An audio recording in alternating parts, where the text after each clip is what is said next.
ওয়াকফ bill pass হয়ে গেল, অনেক মুসলমান জানে না, একটু আফসোসও নেই, একটু আফসোসও নেই। এই ওয়াকফ বিলটা আপনার পাস হলো,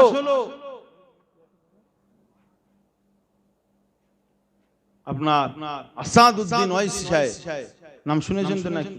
হ্যাঁ, রাজনীতির পরিচয় যার তার কাছে, ঠিক আছে। আমরা তো বেশি মানে বুঝলেন, আমরা বেশি সব জেনে গিয়েছি।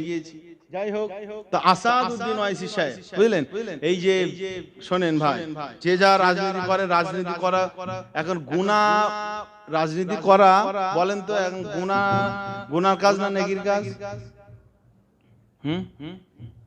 গুনার কাজ না নেকির কাজ বলেন? আরে বলবেন তো, গুনার কাজ না নেকির কাজ? গুনার কাজ, তাই তো। যে রাজনীতি যদি গুনার কাজ হয়, তাহলে ওয়াকফ সম্পত্তি চলে গেছে, আফসোস করার কিচ্ছু আছে? আফসোস আর কিচ্ছু আছে? হ্যাঁ, এই খুশি তো আপনারা, ওয়াকফ চলে গিয়েছে, যাই যাক, সম্পত্তি ওয়াকফ চলে যায় যাক, মাদ্রাসা চলে যায় যাক, মসজিদ চলে যায় যাক, কোরআন পুরো সরকার হয়ে যায় যাক, রাজনীতি করা বাবা হারাম, গুনার কাজও করা যাবে না। এইসব মানে গোগরে পোকা মাথায় কে ঢুকিয়েছে? হ্যাঁ, যেখানে যেমন ওখানে তেমন ভাবেই চলতে হয়, বুঝলেন। শত্রুর মোকাবেলা করতে গেলে শত্রুর রাস্তা ধরেই চলতে হবে, ঠিক আছে।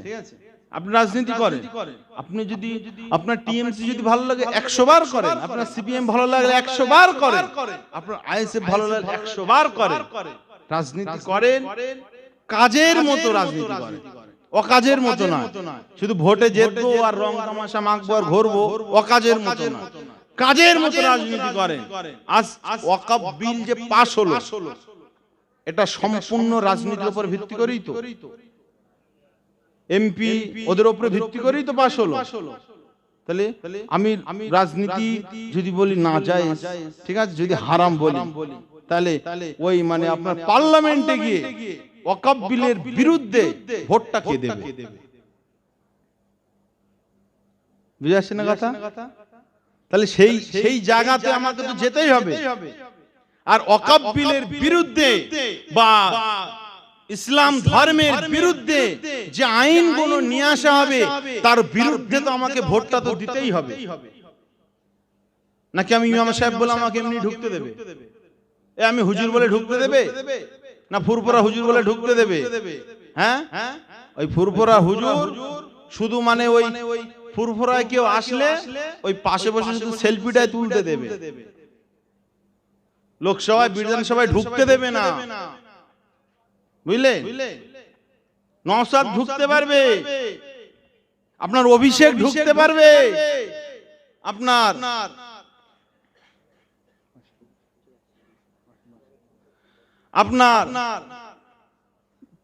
যত নেতা রয়েছে তারা ঢুকতে পারবে, কিন্তু কাসেম সিদ্দিকী ঢুকতে পারবে?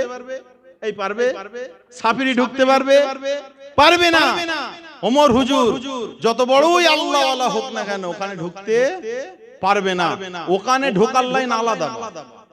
রাজনৈতিক ভাবে জিতে আপনাকে ঢুকতে হবে।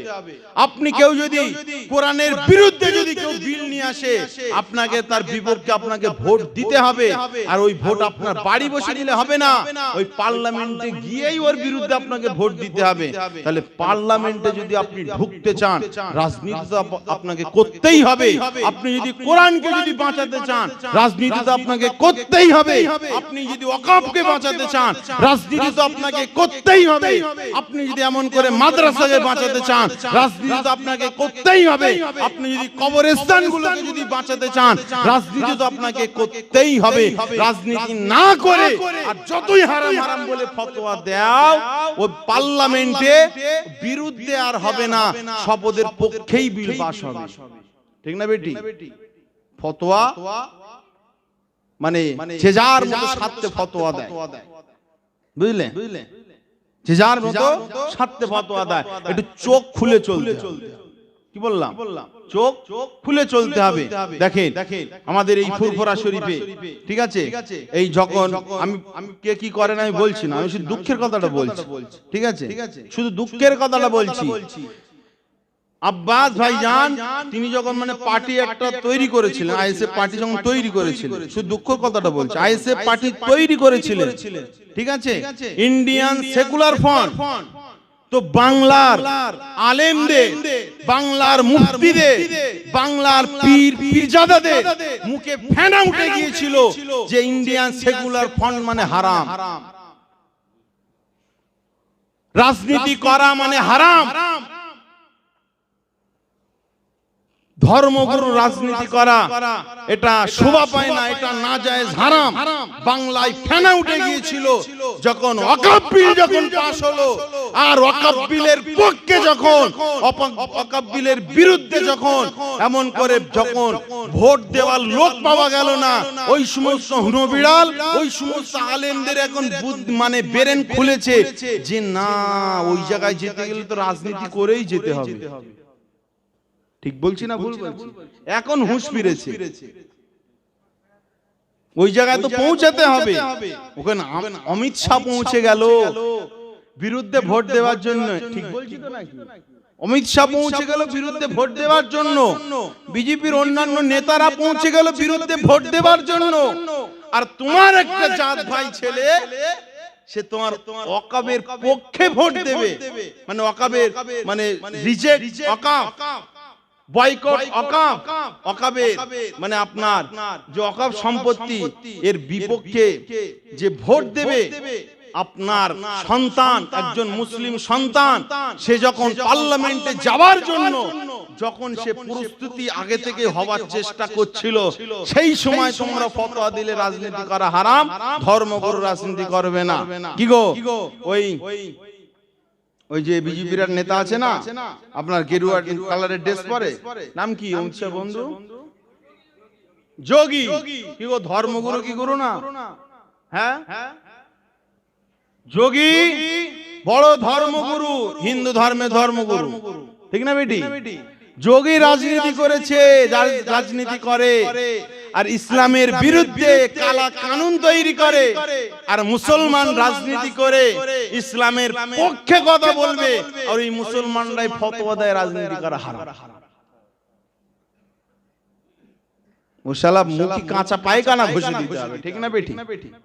হ্যাঁ, যাই হোক, আমার ভাইজান চলে আলোচনা কষ্ট পেলেন না? যে শুনুন, যে যারা রাজনীতি করে, খোদার কসম, খোদার কসম কোন ব্যক্তিগতভাবে কোন দলের প্রমোট করছে, চোখ খুলে রাজনীতি করে, গাদ্দার লোককে যেন খবরদার ফাঁস কাতারে রাখবেন না। আইএসএফ আমার, টিএমসি আমার, সিপিএম আমার, কেন আমার মুসলমান ভাইয়েরা এইসব পার্টি নিয়ে চলে, ঠিক না বেটি?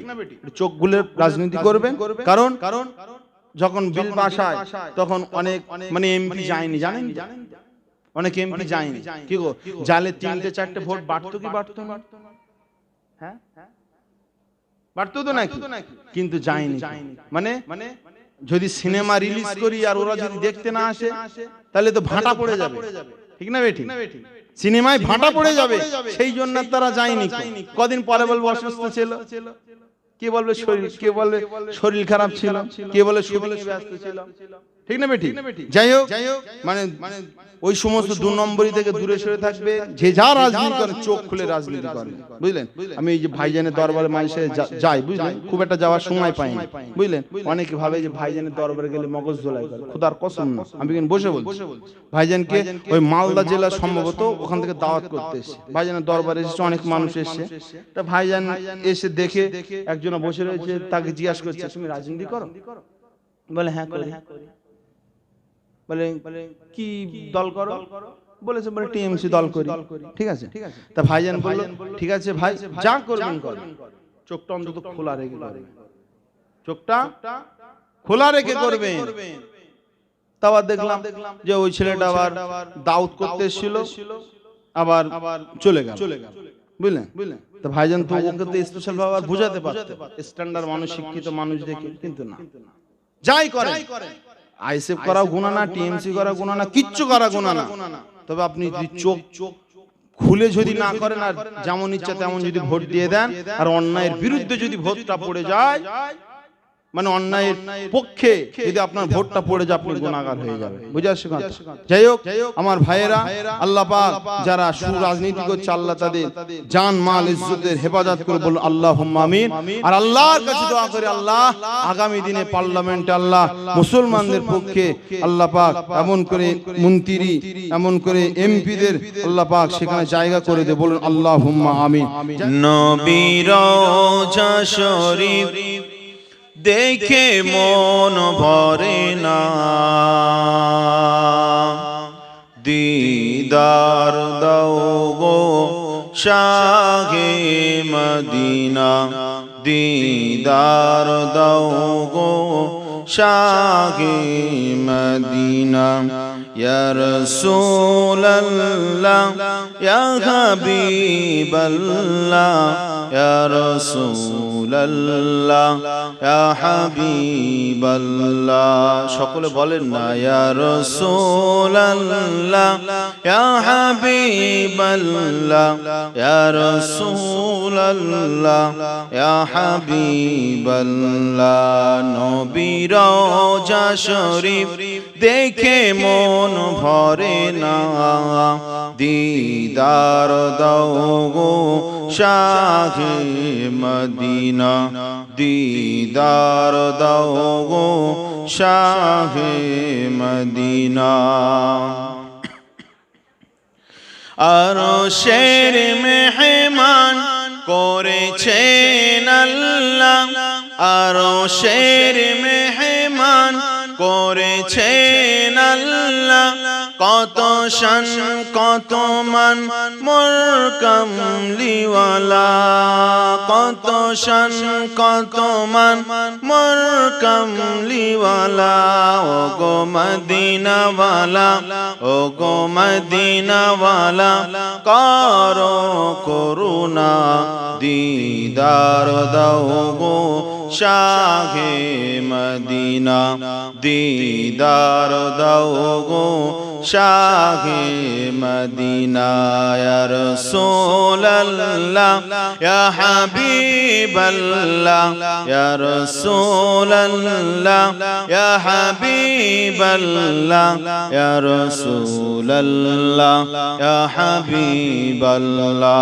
আল্লাহুম্মা সাল্লি আলা সাইয়্যিদিনা মাওলানা মুহাম্মদ ওয়ালা আলে সাইয়্যিদিনা মাওলানা মুহাম্মদ। জালিম মুবারক দেখিলে এক নজর, নূরেতে ঝলমল করিবে ভিতর। জোরে বলুন না সুবহানাল্লাহ।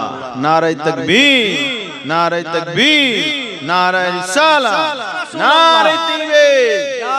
জালিম মুবারক দেখিলে এক নজর, নূরেতে ঝলমল করিবে ভিতর।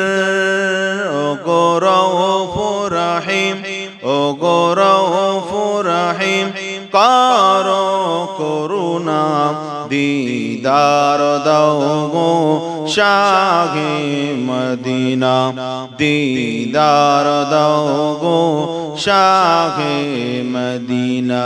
ইয়া রাসূলুল্লাহ ইয়া হাবিবাল্লাহ, ইয়া রাসূলুল্লাহ ইয়া হাবিবাল্লাহ, ইয়া রাসূলুল্লাহ ইয়া হাবিবাল্লাহ। নবীর রওজা শরীফ দেখে মন ভরে না, দিদার দাও গো শাহে মদিনা, দিদার দাও গো শাহে মদিনা। আল্লাহুম্মা সাল্লি আলা সাইয়্যিদিনা মাওলানা মুহাম্মদ ওয়ালা আলে সাইয়্যিদিনা মাওলানা মুহাম্মদ। কি গো আমার নবী পাকের দিদার আমাদের দরকার আছে না নাই? যার কপালে যার নসিবে একবার আমার নবীর দিদার জুটে যাবে, ওই মানুষটা জাহান্নাম থেকে মুক্ত হয়ে যাবে। জোরে বলুন সুবহানাল্লাহ। ওই মানুষটার জন্য জান্নাত অপেক্ষা করতে লাগবে। কারণ আমার নবীকে কেউ যদি ইমানি হালতে দেখে, আর ওই ইমান নিয়ে যদি কেউ যদি কবরে যায়, আল্লাহর বেহেশত তার জন্য অপেক্ষা করে। জোরে বলুন সুবহানাল্লাহ।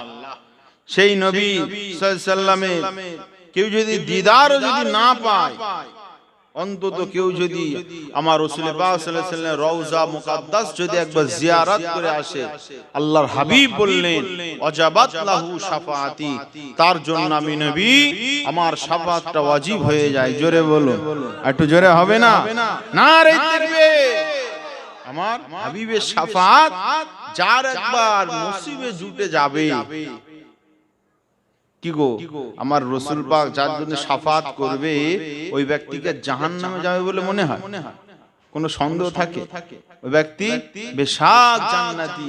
সেই জন্য যারা আশিক হয়, নবীর আশিক হয়, তাদের মনটা সর্বসময় যেন মদিনা অলিতে গলিতে তাদের মনটা ছুটতে লাগে, আমার নবী পাকের জন্য তাদের দিলটা ছুটতে লাগে, ঠিক না?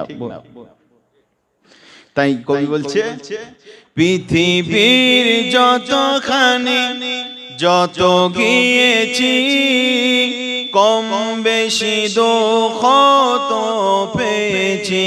পৃথিবীর যতখানি যত গিয়েছি, কম বেশি দুঃখ তো পেয়েছি। নবীর রওজা শরীফ দেখে মন ভরে না, দিদার দাও গো শাহে মদিনা। বলুন আল্লাহুম্মা আমিন। একটু জোরে হবে না? আল্লাহুম্মা আমিন।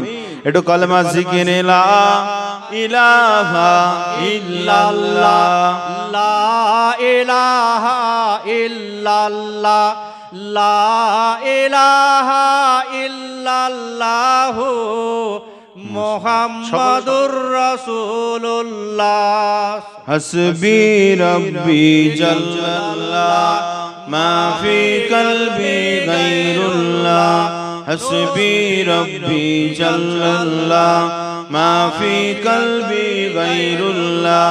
নূর মুহাম্মদ সাল্লাল্লাহু লা ইলাহা ইল্লাল্লাহ, লা ইলাহা ইল্লাল্লাহ, লা ইলাহা ইল্লাল্লাহ মুহাম্মাদুর রাসূলুল্লাহ। কালেমা হবে সঙ্গের সাথী, কালেমা হবে গোরের বাতি।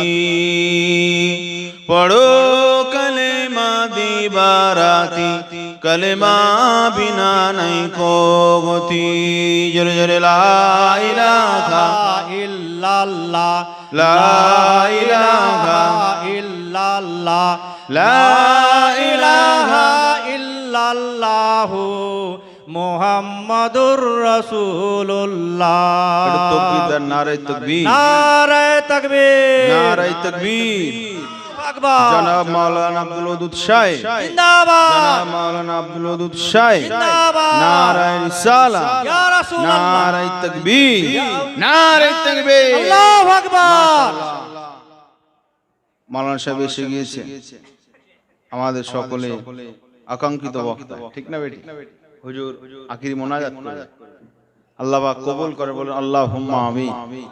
দরুদ শরীফ পড়েন, আল্লাহুম্মা সাল্লি আলা সাইয়্যিদিনা মাওলানা মুহাম্মদ ওয়া আলা আলি সাইয়্যিদিনা মাওলানা মুহাম্মদ। ক্বালা আল্লাহু তাআলা ফি কালামিহিল মাজিদ আল ফুরকানিল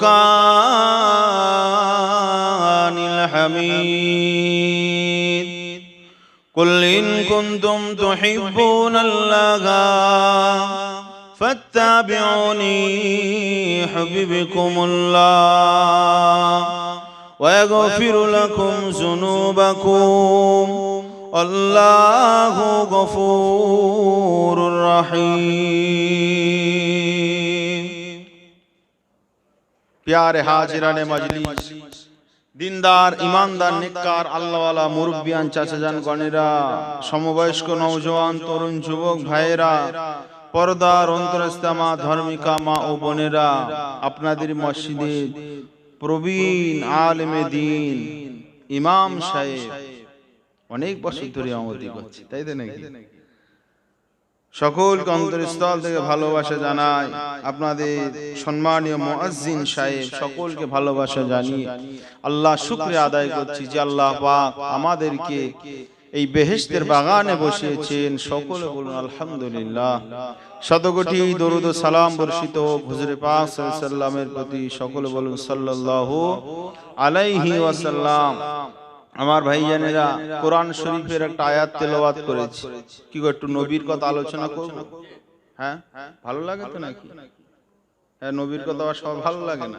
বুঝলেন নবীর কথা বললে অনেকের গল্প মনে হয় বুঝলেন আবার অনেকে হাদিস ডাইরেক্ট ডাইরেক্ট হাদিস বলেই যাচ্ছে ভাবে ওইটাই ওয়াজ হচ্ছে আর নবীর জীবনী আলোচনা করলে ভাবে ওইটা ওয়াজ না কিন্তু নবীর কথাটাই তো হাদিস নবীর জীবনীটাই তো আগে নবী হয়েছিলেন বলেই তিনার জবানের কথাটা হাদিস হয়েছে আমার নবী না থাকলে হাদিস হতো না আমার আল্লাহ পাক আমার রাসূলুল্লাহকে সবথেকে বেশি ভালোবাসেন বলুন আলহামদুলিল্লাহ আসমানের নিচে জমিনের উপর রাসূলুল্লাহ সাল্লাল্লাহু আলাইহি ওয়াসাল্লাম সেই রাসূলুল্লাহকেও আমাদেরকে অন্তর থেকে ভালোবাসতে হবে দিল থেকে ভালোবাসতে হবে না হলে কবরে গিয়ে ছাড় পাবা যাবে না আপনার আবু দাউদ শরীফ হাদিসের কিতাবে এসেছে কবরে প্রশ্ন হবে মান রব্বুকা মা দীনুকা ওয়া মান নাবিয়ুকা কিন্তু আলেম উলামারা বুঝবেন বুখারী শরীফ আর মুসলিম শরীফ মানে সিয়াসিত্তার সবচেয়ে গ্রহণযোগ্য হাদিসের কিতাব বুখারী আর মুসলিম সহিহাইন বলা হয় ওতে কোনো দুর্বল হাদিস নেই কো ওই দুটো হাদিসের কিতাবের মধ্যে একটা কবরে একটা প্রশ্নের কথা বলা হয়েছে আর সেটা হলো আমার রাসূল পাক সাল্লাল্লাহু আলাইহি ওয়াসাল্লাম সম্পর্কে জোরে বলুন সুবহানাল্লাহ কবরের ভিতরে রাখার পরে মান রব্বুকা মান দীনুকা এটা ফেরেশতারা প্রশ্ন করুক অথবা না করুক তবে মান নাবিয়ুকা নবীর ব্যাপারে অবশ্যই প্রশ্ন করবে ফেরেশতারা কবরের ভিতরে জিজ্ঞাসা করবে মুর্দাকে আমার নবী পাক সাল্লাল্লাহু আলাইহি ওয়াসাল্লামকে হাজির করা হবে আর জিজ্ঞাসা করা হবে মা কুনতা তাকুলু ফি হাজার রাজুল লি মুহাম্মাদিন সাল্লাল্লাহু আলাইহি ওয়াসাল্লাম আমার রাসূল পাক সাল্লাল্লাহু আলাইহি ওয়াসাল্লাম হাজির করা হবে আর ফেরেশতা বলবে যে ইনি হলেন মুহাম্মদ রাসূলুল্লাহ সাল্লাল্লাহু আলাইহি ওয়াসাল্লাম ইনার ব্যাপারে তুমি কি বলতে তোমার কি রায় ছিল তোমার কি আকীদা ছিল তোমার কি মতামত তোমার কি বক্তব্য ছিল ইনার ব্যাপারে ইনি হলেন মুহাম্মদ সাল্লাল্লাহু আলাইহি সাল্লাম আর কেউ যদি আমার নবীকে নিজের ভাইয়ের মতো মনে করে বা কেউ যদি নবীকে সাধারণ মানুষের মতো যদি মানুষ মনে করে কেউ যদি রাসূল পাক সাল্লাল্লাহু আলাইহি সাল্লামের আমলে ত্রুটি ভুল ধরে কি গো ওই ব্যক্তি আমার নবীকে চিনতে পারবে ওই ব্যক্তি আমার নবীকে চিনতে পারবে না দেখেন আমলের অহংকার বড়াই তাকাব্বুর অনেকে দেখায় ইবলিস শয়তান তো তাকাব্বুর দেখা দেখে ধ্বংস হয়ে গিয়েছে ঠিক না বেটি ও আমলে তাকাব্বুর বড়াই দেখে লাভ নেই যা আমল করবেন কিন্তু রাসূল করিম সাল্লাল্লাহু আলাইহি সাল্লামের প্রেমটা 100% রাখার চেষ্টা করবে কারণ আমলে আমরা যা আমল করি ভাই কবুল হবে কি কোনো গ্যারান্টি নেই আর এতগুলি মানুষ বসে আছে অনেক হয়তো ভালোভাবে সূরা ফাতিহা পড়তে পারে এরকম মানুষের সংখ্যা কম না বেশি বলেন একজন আলেম ছাড়া ম্যাক্সিমাম দুই একজন যদি খুব চেষ্টা করে শিখে যায় কিন্তু ম্যাক্সিমাম ছেলে সূরা ফাতিহাটাও ভালো করে পড়তে পারে আচ্ছা বলেন যদি কোরআনে নামাজে তো তেলাওয়াত করা তো ফরজ তাহলে সূরা ফাতিহা যদি কোরআন শরীফ তেলাওয়াত যদি সুন্দর না হয় কি গো ও নামাজ হবে আল্লাহ জানে কিন্তু নবী পাক সাল্লাল্লাহু আলাইহি ওয়াসাল্লামের তো একটা মানে হাদিস রয়েছে যে তেলাওয়াত করতে হবে, শুদ্ধভাবে তেলাওয়াত করতে হবে। ঠিক আছে, তো চেষ্টা করার পরে তারপরে আল্লাহ জানে বললে হবে। কিন্তু এই আমলগুলো কিভাবে কবুল হবে, আল্লাহ বান্দাদের এক একটা দিক খুঁজতে লাগে, যেদিকে কোনো সন্দেহ থাকে না। যেমন নবী পাক সাল্লাল্লাহু আলাইহি ওয়াসাল্লামের প্রেম, ওই প্রেমে কোনো সন্দেহ থাকে না। তো যার সিনায় আমার নবীর প্রেম থাকে, আল্লাহ পাক ওই বান্দাটাকে কবুল করে নেন। জোরে বলুন সুবহানাল্লাহ। তো আল্লাহ কোরআনের মধ্যে বলেছে আল্লাহ এবং নবীর সঙ্গে কেমন সম্পর্ক, যে ইন কুনতুম তুহিব্বুন আল্লাহ, যদি তোমরা আল্লাহকে ভালোবাসতে চাও, ফাত্তাবিউনি। কি গো, আল্লাহ বড় না নবী বড়? হ্যাঁ, আল্লাহ বড়। তাহলে আল্লাহ ভালোবাসলেই তো নবীর ভালোবাসা হয়ে যেত। কিন্তু আল্লাহ এবং রাসূলুল্লাহর সঙ্গে কেমন সম্পর্ক দেখেন, ফাত্তাবিউনি ইউহিব্বুকুমুল্লাহ। আমার নবী বলছেন আমার অনুসরণ করো, তাহলে তোমাদের অটোমেটিক আল্লাহর সঙ্গে ভালোবাসা হয়ে যাবে। জোরে বলুন সুবহানাল্লাহ। কি গো, যার সঙ্গে এমন সম্পর্ক, তার সঙ্গে আমাদের সম্পর্ক ভালো রাখতে হবে না খারাপ রাখতে হবে? তাহলে আল্লাহ তার ভালোবাসার জন্য শর্ত রেখেছে রাসূল পাক সাল্লাল্লাহু আলাইহি ওয়াসাল্লামের অনুসরণ করা। জোরে বলুন সুবহানাল্লাহ। কি গো, কেউ যদি নবী ছাড়া আল্লাহকে পেতে চায়, কিন্তু আল্লাহকে পাবে?